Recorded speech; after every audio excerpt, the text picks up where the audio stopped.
Everybody, welcome back to the Man Cave.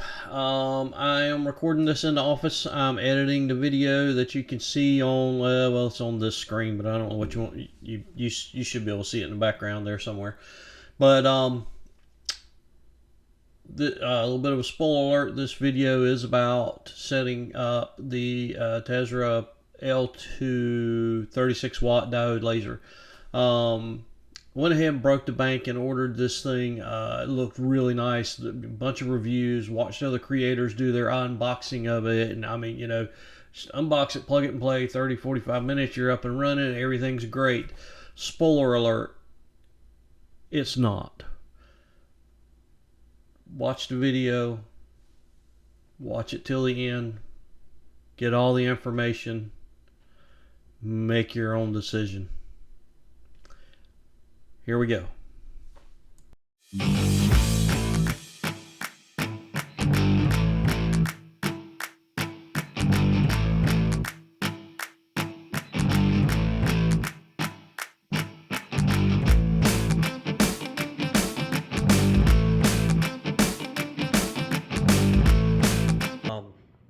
Hopefully you all had a chance to watch the last video that I did on the Sculpin S6 Pro laser that we put in the shop. If not, take a moment, go back, check it out, and this is going to be a build-up of that, or I should say an improvement of that. The S6, the Sculpin is a great introductory laser. It does wonderful on different materials, that kind of stuff. I wanted something that would do a little bit more. I wanted something with a little bit more power. Let's take a look at what we've got. Yep, I went ahead and purchased the Atezr. This is actually the 36 watt. This is the L2 model, the newest model. This thing can do some wonderful stuff. And there's some really good deals to be had on it right now on eBay. That's where I purchased this one from. I looked on, like Amazon and stuff, and I've always been leery as of late about purchasing stuff off of eBay, but this one was a heck of a deal. Kudos to the person who was selling it. Actually, for the price, I didn't even bother to make an offer on it. I just clicked to buy it now, and I was wondering if I was going to get what was supposed to come in. Here's what we've got. And sorry about the video quality. My other camera's on charge, so I wish I was able to set it up there. We'll get it out there. It's on the plate here to go underneath the honeycomb mat, if that's what you choose to use. And this is the way this thing comes packaged. I didn't change anything about it. So we're getting ready to unwrap this thing and put it together. And one of the biggest things I want to figure out is this going to fit on our table that we originally made? So that's the first thing I need to find out. If I need to make another, plywood platform for it to mount on or what. But I do want to mount it on the cart that that I had set up for the other laser. Now, a couple of things about this cart that I have realized: you can't really run a laser at full speed on this because the wheels and stuff jiggle and move. I'm going to make some standoffs. I'm going to make some stands for it to allow it to be a little bit more sturdy once it's set in place. Anyway, let's get this going. Okay, sorry if the sound quality is not really great, but my microphone and stuff is dead. But the biggest thing is, let's just see what's going to happen here.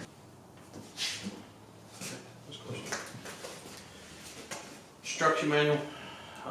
It's actually really thorough. The biggest thing I can say about it is follow it step by step. We're going to unpack it, lay everything out, make sure everything is where it needs to be, and yeah, let's do that.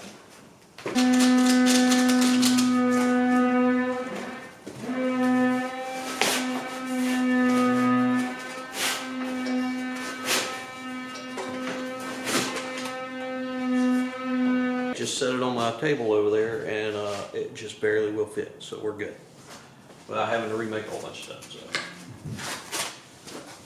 okay.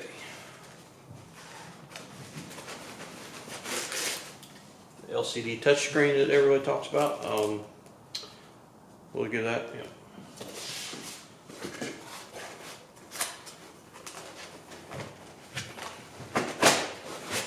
This unit comes with its own air compressor, if you want to call it that, air assist module. It actually plugs into the whole system. Everything works together, so you can turn on and light burn, unlike the air pump and stuff I had on the other one. One of the big issues I had with that was the air hose would kink, and it would, was not consistent on the air output. This has like a surgical grade tubing. It's really flexible and will not kink. Plus this only uses one power supply, so when the laser comes on, this comes on. You can adjust your volume flow. You can actually turn this on and off from right here, but it will power up through light burn if that's what you're using. And so it's not on and constantly running, so I'm very excited to see how well this works out.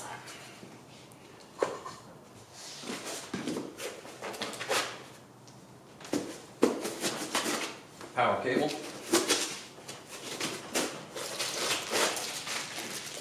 Power supply unit. Glasses, always need those.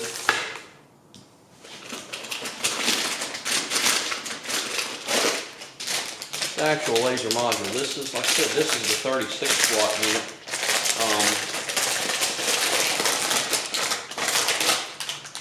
The bag was open. This is supposed to be new unopened, but it does have some.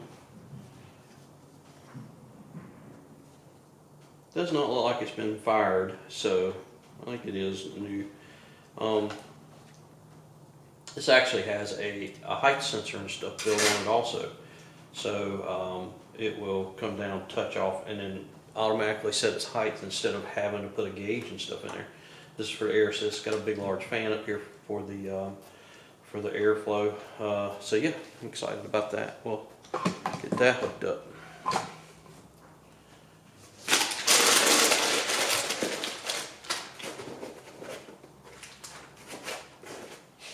Miscellaneous cables, our screws and stuff for assembling it, the fixed focus gauge block just fell on the floor. Yeah, okay, it's got a pretty neat cable here. So depending on what you use, this is the HDMI cable for the little screen, but depending on the type of ports and stuff you have in your computer, this one actually comes with a regular USB-A or USB-C. But the unit will actually require USB-C end of it. So yeah, they've got it covered pretty good here. All right, so let's get the X gantry out. All right, there's the tubing I was talking about, and you can see how flexible that is compared to the other stuff. So,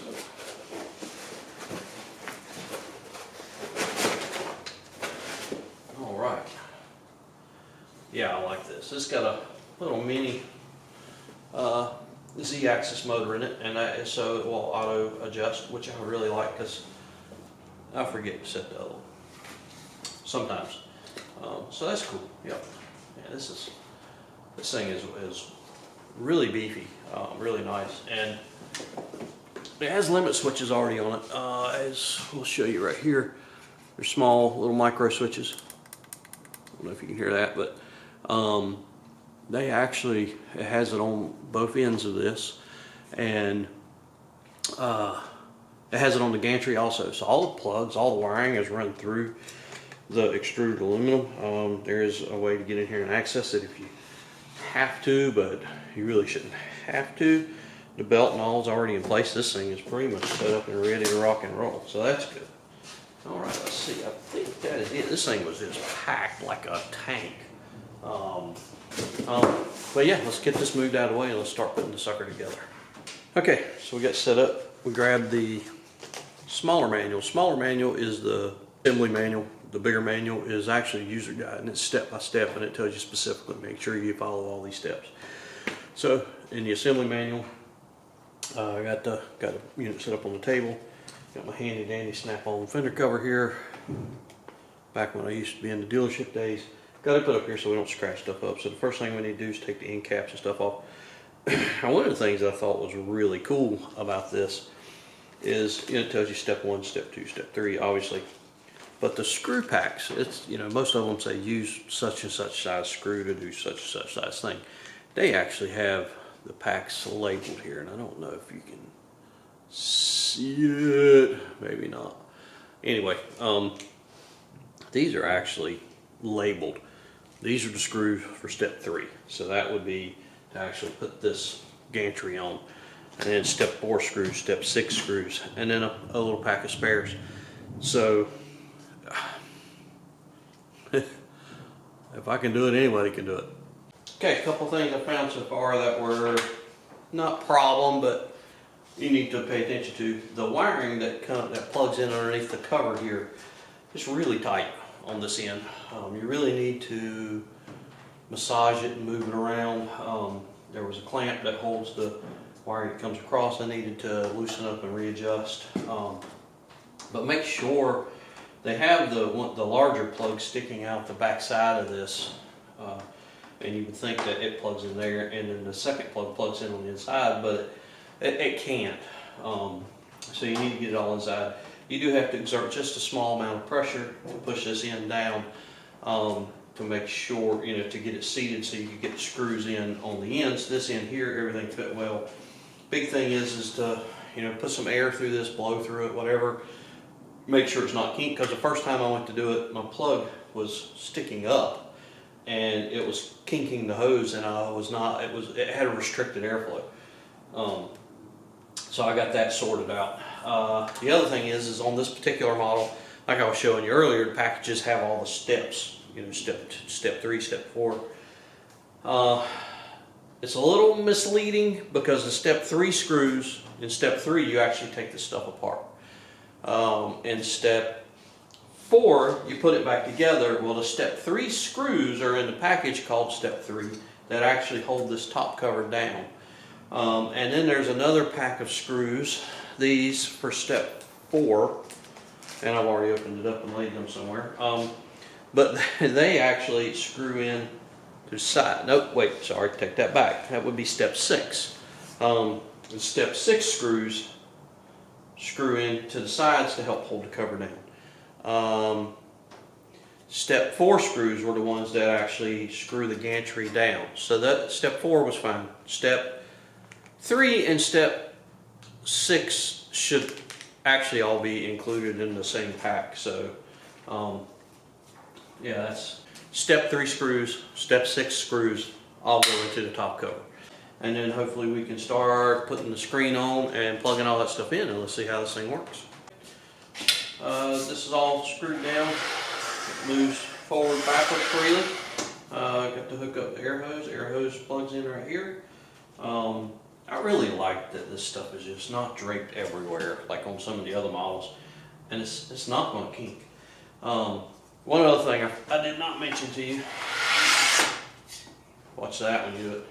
Down here, the wires come out from the bottom side, and let's see if I can get this up. See, these wires come out from the bottom side and come across into your control box, I guess you could call it. Look at these things. Make sure there's nothing on here to protect these wires.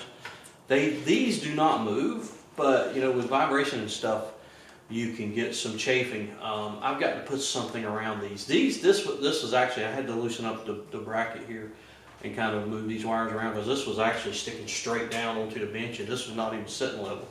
So little things like that you need to look at. Yeah, this is assembled. We're going to move it over to the cart, and I'm probably going to anchor it down before I do much more, because I don't want to knock it off of the cart.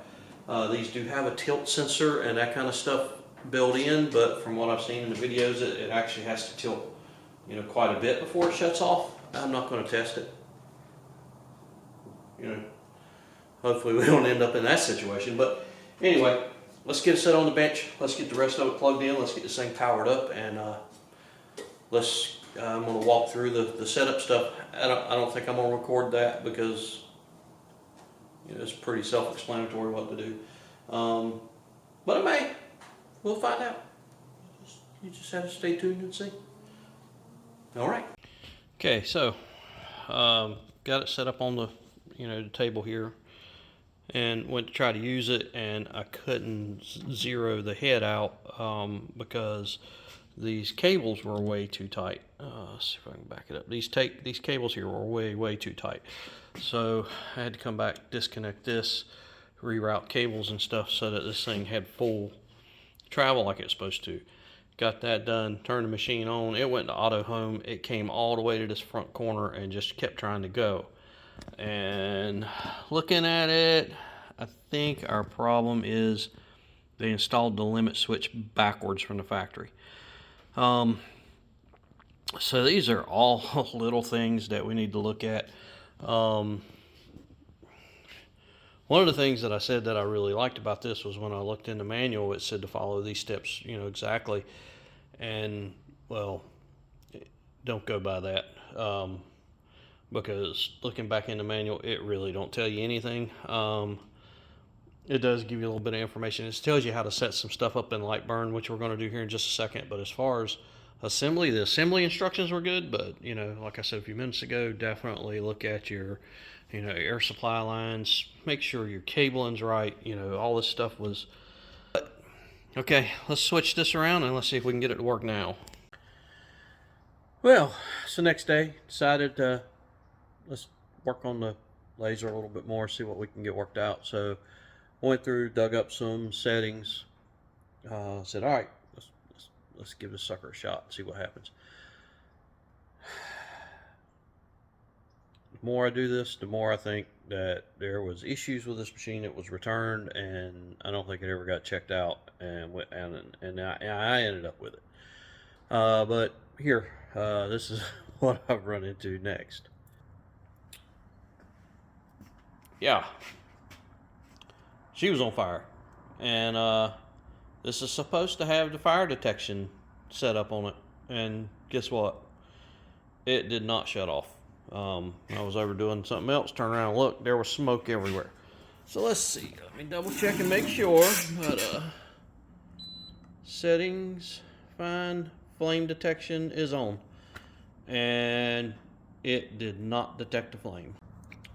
Even with the USB in, it still just randomly comes to this like kind of messed up screen.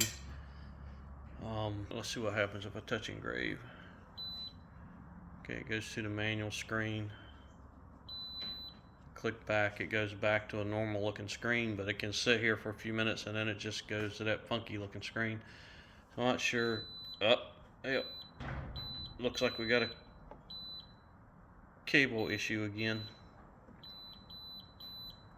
So evidently I've got a screen problem. I've emailed support, so we'll see what happens. Maybe they can do something with it. I don't know. Alright, here's a little update. As you can see out the window, it's dark now. I've been out here quite a while today working on this thing. So far, I mean, this is where we're at. I've got it set up on the table. Finally got it working. As you just saw, the limit switch was in backwards. It doesn't really give you any information on how to set this up as far as Lightburn or anything like that goes. So it's going to be a trial and error. There are some drivers that are installed on the USB that they send. They're from like 2017. And it had information for like setting it up for like Windows 8. So it's using like really old stuff. So I've got to go and see if I can pull up the right drivers for it. This is just where we're at right this minute. I just tried to make a first test cut on this after many other little issues, and it just burned slammed through the 3mm stuff I've got. So I've got to play around with settings on that. Like I said, I ordered this off of eBay. The box looked like it had never been opened. Of course, the ad said, never opened, brand new inbox. Didn't say like new or anything. It said new condition. When I got to looking at it, you could see where it looked like a screw or two had been put in it. But me, I was thinking, well, it's probably just where they assembled and test fit stuff at the plant. I think these that we're getting off eBay at a lesser price are refurbished. They probably come from, what's the name of it? Atezr, I don't know. This company. I said it earlier. I'm tired. I think they may be refurbished ones because they said the limit switch was installed backwards. The air assist line was kinked up inside the gantry. The wiring, it was all kind of weird. There's a lot of adjustments and stuff that need to be done, and there's still a few things on the Z-axis that I don't like that I'm going to probably switch up.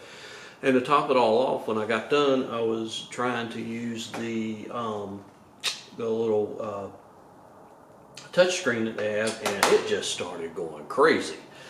And it was like you were touching it, you weren't touching it, and I started moving the USB connections, and the screen was just doing all kinds of crazy crap. So I took it apart, tightened up the connections where the USB cable slides into it, and it seems to be doing okay now. I think I'm going to do away with the little curly USB thing that's on there. I think it pulls and puts a lot of stress on it.